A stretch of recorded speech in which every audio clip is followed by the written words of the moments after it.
Hi, I'm Peter J. Ray. Welcome. Today's topic is the grief of Anna Zuck, 1870.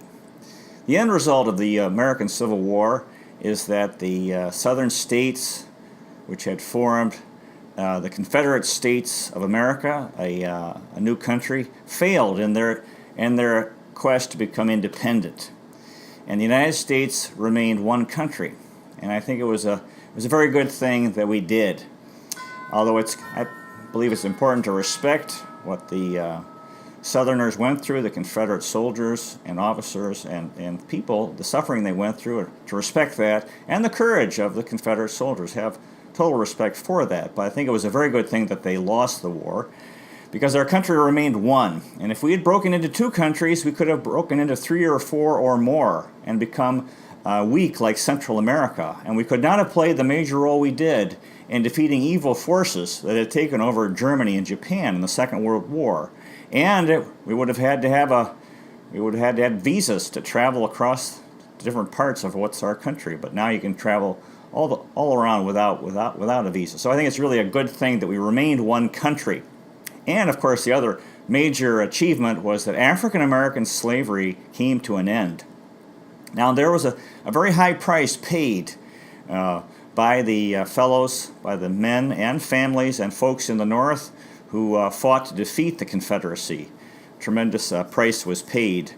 Tom Zuck, who was from Marion, Ohio, and served in the Ohio 96th Regiment and saw action at the Battle of Vicksburg and the siege, and which became a major victory in the Civil War on July 4th, 1863. He died on September 11th, 1870, of chronic diarrhea in Marion, Ohio, at age 33. I believe he got sick from dirty drinking water in the war, and it led to his death. He left behind his widow Anna and three children: Nettie, who was 8 years old, Ed, who was 2 years old, and Frank, who was 7 months old, and also my great-grandfather. So this is some writing that Anna did after her husband died. Quote, "Mama, why don't Papa come home tonight?" lisped little Eddie, as the sad widowed mother lifted him from the gateway. For an hour he had been watching for the familiar face of that doting parent who always lifted the chubby form upon his bosom and patted his cheek with joy as the rays of the setting sun brought him from his daily toil.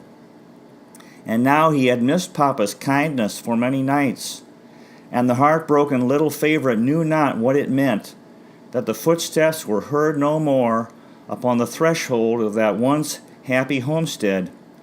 And as he almost resisted the attempt to be taken from his watching place, again he asked in tones more pleading than before, "Oh, won't he come any more, Ma?" And the little weary, tired limbs, chafed with falling dew, sunk to sleep in the sad mother's arms. Sleep on, sensitive, innocent little one, all unconscious of the anguish that fills thy mother's breast. You little understand that in the darkened chamber above which you are carried to sleep so innocently lies the form of that loved one for whom you have been crying in the cold embrace of death. Never again will he speak to you those words of kindness you love so well to hear. But chide not the sunny heart of childhood. Fill not the brain with fancied visions of distrust and sorrow. Too soon, alas, that merry heart will learn the deceitfulness of the human heart, the hopes that spring up and then must be crushed again, the falsity of summer friends who, when winter's posts come, drop off as do the leaves of the autumn flowers. God shield the fatherless little one. Keep that heart free from suspicion and sin yet a while. Fit it for noble aims, and may the fond anticipations of that idolized father be in reference to the future of that bright boy be realized. He had a noble, generous heart. Bring him out in its fullest depth despite adversity. The somber rays of twilight of a cool September. The widowed mother gathers around the fireside with her children, feeling now, as friends have all departed, the utter desolation of her home and the keen sense of loneliness as she faces the struggles of life full in the face. She knows something must be done. Her children are the only comforts left her, but they are all too young and helpless to do anything. The burden must rest entirely upon her shoulders. What can I do? Is the burden of her song to earn bread for these little ones and keep them around my hearthstone to cheer me in my desolation. Nettie, her eldest born, is the only one she can depend upon, even to do the little chores of the household, and she is of that shrinking, timid nature that the mother almost shudders to see her turned out upon the cold charities of an unfeeling, selfish world. Little Ed, her 2-year-old pet with those sparkling black eyes, has more snap about him than a dozen little ones of that age. He looks up from his picture book with an unusually grave face for him and says, "Mama, no cry." Little Ed will pick up the chips and bring Mama's wood in to make fire-burned peas. "Mama, no cry." And how can she resist that touching, that touching, childish appeal? You've got one little sunny heart, Mother.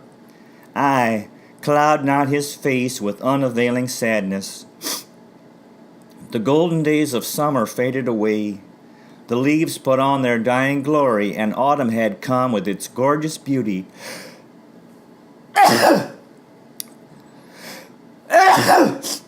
To dazzle many hearts, but with its sere and yellow leaf, to darken the cottage. The merry shouts of the joyous, heated children are hushed in the hall, and anxious friends are grouped around the bed, for in the darkened room lies that household idol, the princely husband, delirious with fever. The smile had departed from the wife's lips.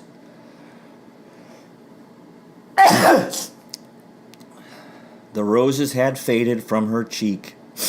Day and night she keeps untiring vigil, while unconscious of her presence, in tones that pierce her heart, he calls unceasingly for "my wife," or begs to be taken home to his children.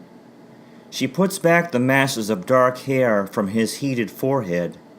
She passes her hand coaxingly over that noble brow and clammy hand, and her heart is dying within her as the physician comes over twice, 3, and even oftener in the day. For she reads in his looks that that noble form will soon be taken from her. Friends are sent for. The fond relatives of that loved one are all around him. But no word from kind sister, no entreaty from an aged mother, a loving wife, no embrace from loving wife or prattling babes can bring reason to that strong mind racked with fever.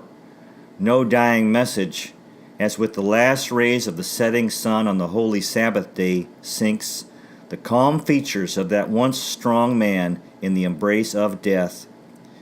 Beautiful as a piece of sculpture lies the husband, no traces of pain on lip or brow. The long heavy lashes lay upon the cheek, the raven locks, damp with the dew of death, clustered profusely around the noble forehead. Those chiseled lips are gloriously beautiful in their repose. The sad funeral rites were over, and Anna came back to her desolate home. There upon the piano stood the bottles of useless drugs, the tempting fruits and flowers, which came all too late for the sinking sufferer. Wherever her eyes fell, there was some sad reminiscence to torture her. In her bedroom hung the hat and coat. There, too, was the familiar picture which his own hand had painted. Their whole life had been all sunshine, came in from cheerful homes whose threshold death's shadow had never darkened to offer consolation. But they were words of mockery to her agonized heart. How could words of sympathy make up for the great loss she sustains. She realized that now she is a widow, left with 3 fatherless little children to battle with the heartless world and bear her weary weight alone. It all comes up fresh in her mind now, when 10 years ago she had left her happy girlhood's home and took upon her the marriage vow, when, forsaking father, mother, brothers, and sisters, all the family loved ones, she had leaned upon the strong arm of one of God's noblest work, and promised before the minister of God and the sacred altar of his tabernacle to cleave to in love till death should separate. And now that fell destroyer had come, and torn from her frenzied grasp that manly form, and her heart is bleeding with sorrow, and in a passionate burst of grief she cries, "O cruel, mocking death, why tear from us the great, the gifted, and the noble?" The heart cry of many a broken heart, left alone to grapple with the selfish world. God pity the widow and care for the fatherless. Teach her to lean on that strong arm for support, who has promised to be the widow's God and a father to the fatherless little children. But surely you won't try to keep them together. It's no use talking, Tom. Might as well give it up. In this age of progression, this 19th century, while art and science and all modern improvements have kept pace, and mankind has developed plans and matured projects whereby all mankind may be benefited, has not woman in the past few years, in her allotted sphere, taken hold of the mission work assigned her, and is now putting forth every effort to benefit her fallen sisters in heathen darkness and bigotry? The motive stamp and the act and the moral character of any act is in the intention, and thus, while we are placed in this beautiful world, God has granted us these heaven-born privileges to benefit those around us and to live for some purpose. The question uppermost in our minds should be, have we any influence in exerting a good effect upon those by whom surround us, and how may we best promote their interests? Certainly we are always happiest when engaged in doing good. This was the work of our great Master when upon earth, and shall we not imitate the example, and in what way more worthy than in the subject that demands our attention tonight, that of the missionary? Is not the divine command, "Go ye into all the world and preach the gospel to every creature," enjoined upon us as Christian laborers in the vineyard of our Master? This principle of action should guide us in all our efforts to do good, and while we engage so earnestly in all of the various pursuits of worldly life, should we not be as full of zeal and energy in this missionary work? When a few years ago our country was engaged in civil war, our fathers, brothers, and loved husbands went forth to battle. How earnest they went for their country in danger, and how earnest were we at home, praying for their success and safe arrival home. Many of them were ... Now that's the end of Anna's writing. A final word from her husband, Tom Zuck, quote, "He that cannot reason is a fool, and he that dare not reason is a coward, and he that will not reason is a bigot, but he that can and will reason is a philosopher." What happened is Anna decided she could not care for her children, and her daughter Nettie ended up living with a friend, and then the 2 boys, Ed and Frank, went to the Soldiers and Sailors Orphanage in Xenia, Ohio, and that's where they grew up. And when Nettie grew up, she became a career woman, moved to Cleveland, and worked in Cleveland as a secretary, and she never had children. She eventually did marry. Now, Ed, at age 16, moved to Cincinnati, Ohio, and he died at age 20 of typhoid fever. Frank, when he turned 16, returned to Marion, Ohio, the family hometown, and then in 1890 he married Lena Hecker, and he lived the rest of his life in Marion. He worked for the Marion Steam Shovel Company and the Marion Star newspaper, and he had 10 children, including my grandmother, Gertrude. And they started coming to Lakeside, Ohio for family reunions in 1890, right before they got married. And we still continue to go to Lakeside, Ohio. And